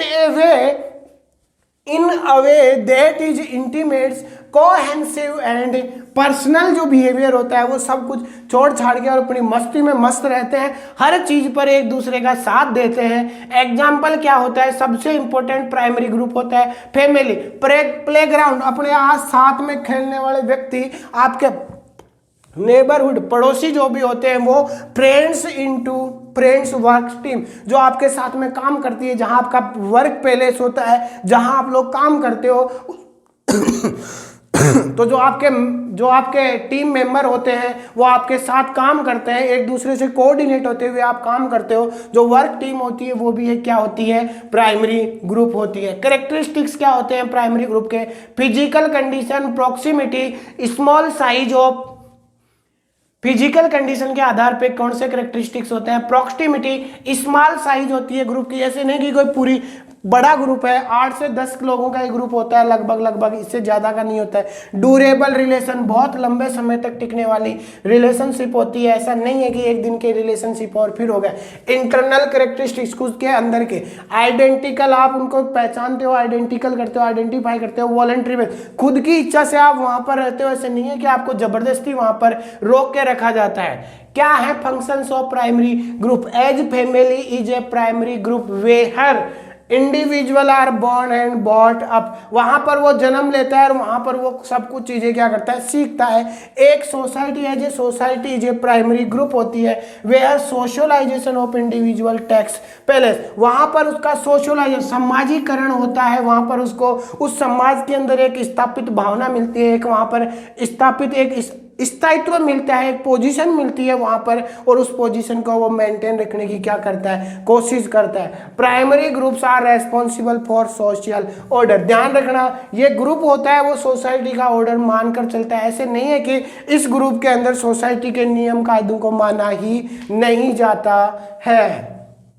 religion, next question है रिलीजन क्या होता है? अपना धर्म होता है। हर किसी का धर्म अलग अलग होता है, हिंदू अलग होता है, मुस्लिम अलग होता है, ईसाई होते हैं, कई जैन समाज से होता है, ऐसी कोई बात नहीं है। रिलीजन से एक अपना पावर है, सुपीरियर है, मेन का जो बिलीव करता है डायरेक्टली और इनडायरेक्टली सब कुछ करता है। कंट्रोल किसके ऊपर रहता है? नेचर को देता है। ह्यूमन लाइफ को कहता है कि मेरा कंट्रोल जो है वो नेचर पे है, और नेचर को वो क्या मान के चलता है? गॉड मान के चलता है। कोई अल्लाह बोलता है, कोई भगवान बोलता है, कोई क्या बोलता है। ह्यूमन लाइफ के आधार पे बोला गया। रिलीजन से एक बिलीव है, एक अपना भावना है, अपन उसके अंदर विश्वास करते हैं, और वो विश्वास ही अपन को पावर देती है सुपीरियर की। नहीं, मेरा धर्म सबसे ऊपर है, यही मानते हैं। मेन का बिलीव्ड करता है वो उस चीज में वो विश्वास करता है, और कुछ नहीं है उस चीज में, उसका विश्वास ही है, बाकी होना जाना कुछ नहीं है। सबके लिए एक ही चीज सम्मान होती है,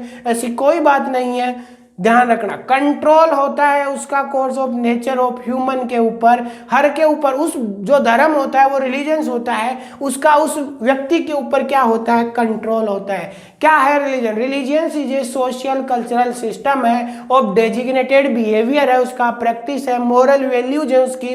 वो बताता है कि मैं इसी के अनुसार, जो मेरा धर्म कहता है मैं उसी बात को फॉलो करूंगा। उसके वर्ल्ड व्यूज होते हैं, उसके टेक्स्ट होते हैं, उसके सेटिस्फाइड पैलेस होते हैं जहां वो जाकर भगवान की पूजा करता है। उसके एथिक्स होते हैं जहां वो उन एथिक्स को फॉलो करता है, उस धर्म के जो एथिक्स। ऑर्गेनाइजेशन होती है, कोई हिंदू धर्म की ऑर्गेनाइजेशन होती है, कोई मुस्लिम की होती है, कोई जैन की होती है, कोई ईसाई की होती है, कोई क्रिश्चियन की होती है। जैसी ऑर्गेनाइजेशन होती है उनको वो फॉलो करता है। सुपर नेचुरल पावर दर्शाता है, मेरा भगवान सबसे बड़ा है, सुपर नेचुरल पावर दर्शाता है। ट्रांससेंडेंटल होता है, स्पिरिचुअल एलिमेंट। कहने का मतलब, स्पिरिचुअल का मतलब होता है उस धर्म में, उस बिलीव को वो यही मानता है कि मेरा तो सब कुछ जो है वो भगवान है, ये मेरे शरीर है, उसको देख रेख करने की जिम्मेदारी भगवान की है, मेरी कुछ भी नहीं है। यही होता है religion. Child abuse, most most important question है, ये आता ही आता है, लगभग पूछा ही पूछा जाता है। आस्किंग और मैनी वे मैनी टाइम, ये बार बार क्वेश्चन पूछा जाता है। तुम्हारी दशा खराब न हो इस वजह से नहीं पूछा जाए तो कुछ नहीं कर सकते, अन्यथा ये क्वेश्चन पूछा ही जाना चाहिए। चाइल्ड अब्यूज क्या होता है, ध्यान रखना, छोटे बच्चों को अब्यूज कर रहे हो आप,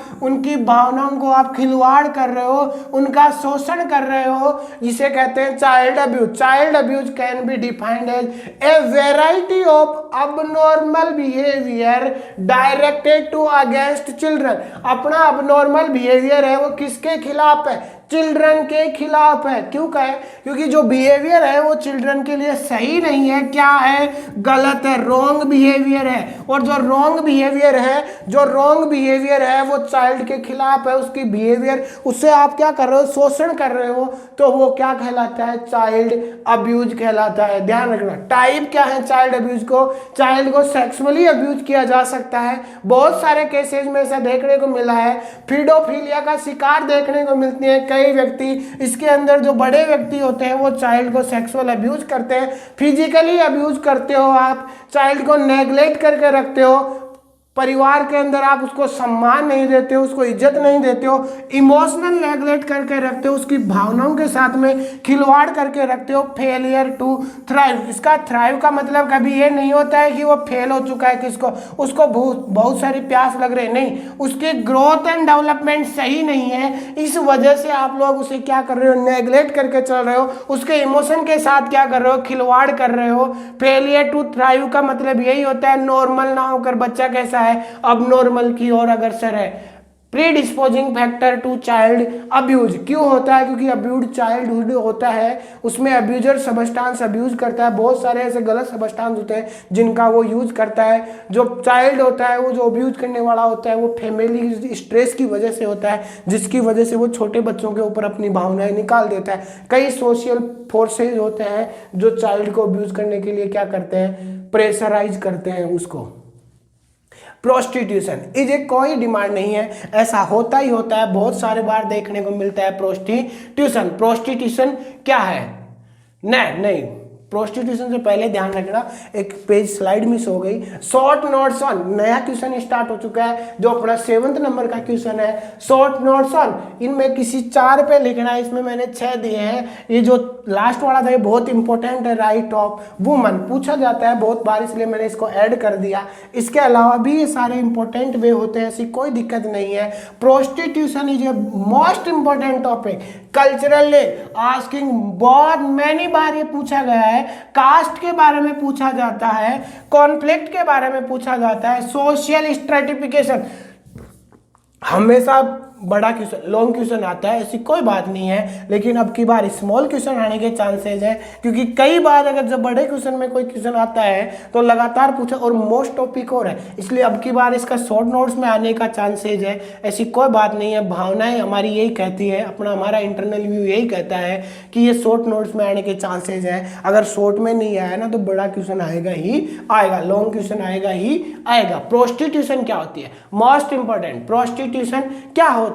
अपने आसपास में आपने बहुत सारे प्रोस्टिट्यूशन एस्कॉर्ट देखे होंगे, इसको जनरली आप कभी भी बोलो तो प्रोस्टिट्यूशन ना बोलकर इंटरनेट पे एस्कॉर्ट के नाम से मिलता है। किसके नाम से मिलता है, एस्कॉर्ट के नाम से। तो ध्यान रखना, प्रोस्टिट्यूशन क्या है, प्रोस्टिट्यूशन एक व्यवसाय है जो सेल करता है, क्या करता है, सेल करता है, जो बेचता है। किसको बेचता है, सेक्सुअल सर्विस को बेचता है। किसको बेचता है, सेक्स, परचूनी की दुकान पे परचूनी का सामान मिलता है, तो ध्यान रखना प्रोस्टिट्यूशन की दुकान पर सेक्सुअल सर्विस को बेचा जाता है। किसको बेचा जाता है, सेक्सुअल सर्विस को। A person selling sexual service in is a prostitute, उसको जो बेचता है उसको क्या कहते हैं, प्रोस्टिट्यूटी कहते हैं उसको। वो बेचने वाला जो व्यक्ति होता है उसको, और ये बेचने वाला व्यक्ति मेल भी हो सकता है, फीमेल भी हो सकता है, जरूरी नहीं है कि फीमेल ही हो, मेल भी हो सकता है, क्योंकि फीमेल्स को भी नीड होती है सेक्सुअल वर्कर की, तो उसको देने के लिए फीमेल थोड़े ना रहेगी, फिर तो क्या रहेगा,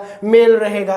prostitution involve illicit sex union on a promiscuous, कहने का मतलब उनको परमिशन होती है, एंड नेसेसरी बेसिस होता है, विद एक्कम्पाइंग इमोशनल डिफरेंस, उनके कोई इमोशन नहीं होता है, उनकी डिफरेंस होती है, उनकी सोचने समझने की शक्ति डिफरेंस होती है। वो यही सोचती हैं कि मुझे तो सिर्फ पैसा कमाना है, बाकी कुछ नहीं करना है, और यही एक मेथड है, यही एक संसाधन है जो मेरी पूर्ति कर सकता है, बाकी और कुछ। कॉजेज ऑफ प्रोस्टिट्यूशन, क्या कॉजेज है? मोस्ट इंपोर्टेंट कॉजेज पुअर्टी क्यों है? क्योंकि पैसों के लिए ही ऐसा घिनौना काम किया जा सकता है, बाकी कोई नहीं करना चाहता, अपनी स्वेच्छा से कोई भी इस पैसे को ग्रहण करना नहीं चाहता है, लेकिन गरीबी की वजह से ऐसा देखने को मिलता है। ब्रोकन फैमिली, बार बार फैमिली टूट जाती है तो स्ट्रेस की वजह आ जाती है, और ध्यान रखना उस स्ट्रेस को दूर करने के लिए प्रोस्टिट्यूशन की ओर क्या हो जाते हैं? अग्रसर हो जाते हैं, क्योंकि इससे इमोशनल नीड क्या होती है? सेटिस्फाई होती है, और आपका इमोशन सेटिस्फाई होता है, जिस वजह से आपको हैप्पीनेस आ जाती है। मेंटल इलनेस, आपकी भावनाएं ऐसी हो जाती है कि मुझे अगर सेक्स नहीं मिला तो मेरे साथ कुछ भी हो सकता है, तब आप किसकी ओर अग्रसर हो जाते हो? प्रोस्टिट्यूशन की ओर अग्रसर हो जाते हो। अनड्यू अनएजुकेटेड वुमन, जो अनएजुकेटेड वुमन होती हैं, जब जिसको कुछ आता ही नहीं है सोचने को, तो वो क्या करती हैं? प्रोस्टिट्यूशन की ओर अग्रसर हो जाती हैं, क्योंकि उनके नालायक पति आ जाते हैं जो कुछ काम धाम तो करते नहीं है, तो घर चलाने के लिए पैसों की जरूरत है, और वो खुद भी कुछ नहीं कर सकती क्योंकि वो क्या है? अनएजुकेटेड है। तब वो इस प्रोफेशन को क्या कर लेती हैं? अपना लेती हैं। विंडोज एंड डिवोर्स से जो वुमन होती हैं वो भी अपना लेती हैं। प्रेस्टिजियस लाइफ, सबसे मोस्ट इंपॉर्टेंट टॉपिक है ये। आज के जमाने में ये देखने को मिल रहा है, कई ऐसी गर्ल्स होती हैं जो लाइफ बढ़ा चढ़ा के जीना चाहती हैं और अपनी ख्वाहिशों को पूरा करना चाहती हैं, मॉडर्न लाइफ को जीना चाहती हैं, और जब जीना चाहती है मॉडर्न लाइफ को, तो उसके लिए money is a most important factor. पैसों की बहुत ज्यादा जरूरत पड़ती है, और जब पैसों की जरूरत पड़ती है, मनी की जब भी जरूरत पड़ती है, तो ध्यान रखना वो प्रोस्टिट्यूशन की ओर क्या हो जाती है? अग्रसर हो जाती हैं, क्योंकि इस व्यवसाय में पैसों की कोई कमी नहीं है। ओवर सेक्सुअल डिजायर, किसी को सेक्सुअल डिजायर क्या होती है? ज्यादा होती है, तो वैसे सेटिस्फाई नहीं हो पाती हैं, तब वो प्रोस्टिट्यूशन की ओर क्या हो जाती है? अग्रसर। फैमिली बैकग्राउंड, कहने का मतलब पहले से ही फैमिली किसकी ओर पहुंची हुई है? प्रोस्टिट्यूशन की ओर पहुंची हुई है, तो भी वो व्यक्ति क्या कर सकता है? फॉल्स ऑफ मैरिज का नहीं टिक पाना। इन्फ्लुएंसिंग ऑफ पीयर ग्रुप, आपका ग्रुप ऐसा बन चुका है कि उस ग्रुप में कोई प्रोस्टिट्यूशन एडमिट है जो प्रोस्टिट्यूशन कर रही है, तो वो आपको धीरे धीरे इस व्यवसाय की ओर पहुंचा देती है। देखा भी होगा आपने, कई लड़कियां होती हैं जो अच्छी होती हैं पहले, तो फिर धीरे धीरे जैसे जैसे टाइम बढ़ता है, आगे निकलता रहता है, वैसे वैसे उनकी हरकतें गलत होने लगती है, क्योंकि उनका ग्रुप ऐसा बन जाता है, उनकी दोस्त ऐसी बन जाती है जो वैसी हरकत करती है, गंदी हरकतें, तो वो भी उसी के अनुसार धीरे धीरे ढल जाती है, और खुद तो उस दोस्त को तो सुधार नहीं पाती है, और खुद और बिगड़ जाती है। तो जब बिगड़ जाती है तो प्रोस्टिट्यूशन की ओर क्या हो जाती है? अग्रसर हो जाती है। टाइप क्या है? स्ट्रीट प्रोस्टिट्यूशन देखने को मिलता है, जो गलियों में देखने को मिलता है। एस्कॉर्ट देखने को मिलता है। आउट कॉल प्रोस्टिट्यूशन देखने को मिलता है। ये एस्कॉर्ट आपको कॉल के ऊपर मिलेंगे, ये सर्विस। सेक्स टूरिज्म देखने को मिलता है, ये जो टूरिज्म है वो आपके साथ में जाती है। रिचुअलाइज्ड प्रोस्टिट्यूशन, ये आपको हिमाचल प्रदेश की तरफ देखने को मिलता है। कहने का मतलब ऐसी कोई फीमेल्स होती है जिसकी शादी गॉड से कर दी जाती है, और फिर उसको गॉड्स को समर्पित कर दिया जाता है, और फिर जो अपर कास्ट वाले व्यक्ति होते हैं वो उसके साथ में क्या करते हैं? सेक्सुअल रिलेशनशिप बनाते हैं, तो उसको क्या कहते हैं? प्रोस्टिट्यूशन कहते हैं। Prevention and control of prostitution, आपको सेक्स एजुकेशन देना है कि अगर आप ये प्रोस्टिट्यूशन ज़्यादा उपयोग में करोगे और इसका अगर ज़्यादा काम में लोगे तो आपको HIV एड्स की शिकायत हो सकती है वगैरह, ये बताना है। चेंज और रेजिस्ट सोशल कस्टम को चेंज करना है। जॉब अपॉर्चुनिटी देनी है उसको, क्योंकि अगर जॉब मिल जाएगी तो पैसों की प्रॉब्लम दूर हो जाएगी, और पैसों की प्रॉब्लम दूर हो गई तो धीरे धीरे प्रोस्टिट्यूशन क्या हो जाएगा? खत्म। सोशल एजुकेशन को एंड प्रोपेगेंडा जो होता है उसको चेंज करना है। अदर जो फैक्टर होते हैं पुअर्टी वगैरह, इनको चेंज करनी है। कल्चरल लेग, ध्यान रखना कल्चरल लेग जो होता है वो डिफरेंशिएट होता है किसके बीच में? मटेरियल कल्चर के बीच में एंड नॉन मटेरियल कल्चर के बीच में, जिसको आप क्या बोलते हो? कल्चरल लेग बोलते हो। Short cultural leg means that One's part of cultural leg behind the other part of cultural leg is cause imbalance। क्या कॉज करता है? इम्बैलेंस, क्योंकि दोनों के बीच में डिफरेंस है, और अगर डिफरेंस है तो इम्बैलेंस करेगा सोसाइटी के अंदर। Example, laws do not change quickly to meet social requirement. अगर कोई व्यक्ति है जिसने अपने अंदर बदलाव नहीं किया, उस सोसाइटी के द्वारा जो बदलाव किया जा रहा था, उसकी जो चेंजेज कर रहे थे वो अडॉप्ट नहीं किया है, तो अडॉप्ट नहीं किया है तो इम्बैलेंस हो चुका है, वो सोसाइटी के द्वारा इसी भावनाओं को अडॉप्ट नहीं कर पा रहा है, तो उसको क्या कहते हैं? Cultural lag. The advancement in technology overtakes the non material culture that custom, believes, value and laws जो होते हैं उनको सबको अपनाना पड़ता है। जैसी सोसाइटी की भावनाएं होती हैं वैसा ही वहां पर व्यवहार करना होता है। अगर आपने व्यवहार अलग किया है तो आपकी सोसाइटी की भावनाओं में और आपकी भावनाओं में थोड़ा सा डिफरेंस आया है, और उस डिफरेंस को क्या कहते हैं? कल्चरल लेग कहते हैं, कल्चरल लेग कहते हैं। राइट्स ऑफ वुमन, राइट्स क्या है? वुमेन्स के अधिकार क्या है? वुमेन्स के। The principles of gender equality, gender equality, ध्यान रखना हर जो सेक्स होता है, जो जेंडर होता है वो सम्मान है, ऐसी कोई बात नहीं है, आपको इसको सम्मान मान के चलना है, क्योंकि इंडियन जो कॉन्स्टिट्यूशन है वो इस चीज को सम्मान मान के चलता है। ध्यान रखना, जो 5वें नंबर की जो पंचवर्षीय योजनाएं आई थी उसके आधार पर यह बताया गया था कि जो राइट्स ऑफ वुमेन्स है वो डिसाइडेड किए गए थे, और बताया गया था कि मेल और फीमेल में कोई अंतर नहीं है, कोई अंतर नहीं है। फंडामेंटल ड्यूटीज जो है, डायरेक्टिव जो प्रिंसिपल्स हैं वो सम्मान है इनके, कोई उनमें डिफरेंस नहीं रखना है। कॉन्स्टिट्यूशन अपना जो संविधान है, not only grant equality to women but also empower the state to adopt measures और positive discrimination in favour of woman. कहने का मतलब अपना संविधान ये नहीं कहता है कि हर किसी को अकेला देना है, वुमेन्स को ध्यान में देना है, बट आल्सो उनको साथ साथ में पावर भी देनी है, उनके जो स्टेट है अपने देश के उनको अडॉप्ट करना है, उसके पॉजिटिव डिस्क्रिमिनेशन देना है, वुमन के फेवर में हमेशा निर्णय देना है। ध्यान रखना, वुमन के फेवर में तो देना है, लेकिन ऐसा भी नहीं देना है कि सिर्फ महिला है, महिलाओं के बारे में सुना जाए। ध्यान रखना, कभी कभी गलती महिलाओं की भी होती है, तो हर किसी को सम्मान भाव देना है। इसीलिए आया नॉट ओनली ग्रांट्स इक्वलिटी। कहने का मतलब एक को इक्वलिटी नहीं देनी है, दोनों को इक्वलिटी देनी है। क्या राइट्स है वुमेन्स के? Right to work as a human being, एक ह्यूमन बीइंग की तरह कार्य करना चाहिए। The rights to the same employment opportunity, ऐसे नहीं है कि हर वर्क मेल व्यक्ति कर सकता है, फीमेल भी कर सकती है, ऐसी भावनाएं रखनी चाहिए। Right to free of choice, ध्यान रखना चॉइस फ्री होनी चाहिए, जो वो चाहती है वही करना चाहिए, वही प्रोफेशन उसे चूज करना चाहिए, वही एम्प्लॉयमेंट जगह उसको चूज कर, ऐसी नहीं कि आप उस पर थोप रहे हो, ऐसा नहीं करना चाहिए। Right to promotion, job security and all benefit उसको प्रोवाइड होने चाहिए। ऐसे नहीं है कि अगर मेल ने ये वर्क कर रहा है तो उसको अलग कंडीशन के आधार पे दे रहे हो, अगर फीमेल कर रही है तो उसको अलग कंडीशन के आधार, ऐसा आपको नहीं रखना।